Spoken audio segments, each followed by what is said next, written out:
Власника цього іржавого велосипеда навряд чи вже знайдуть. А цьому самокату ще можна знайти застосування. Адже в старій Європі це вельми популярний засіб пересування.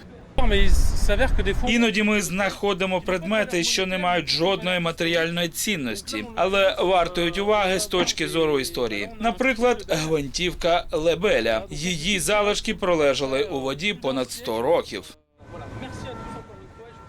Популярність магнітної рибної ловлі зростає передусім завдяки блогерам. Потужні магніти здатні виловити з дна до 800 кілограмів. При цьому коштують близько 100 євро. Безкоштовний, але цінний бонус – користь для довкілля.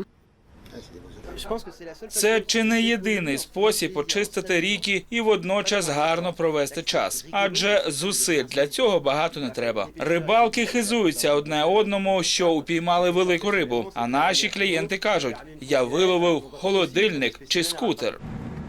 На перший погляд, безпечне хобі приховує в собі чимало ризиків. Адже з часів Другої світової війни на дні безлічі європейських водойм досі лежить вибухівка. Минулого місяця 29-річний француз постраждав, діставши бомбу з дна ріки на кордоні з Бельгією. Та попри будь-які ризики, бізнес із продажу пошукових магнітів у Франції процвітає. Раніше за рік продавали максимум до 100 штук. За останні півроку реалізовано вже більше 2,5 тисяч приладів.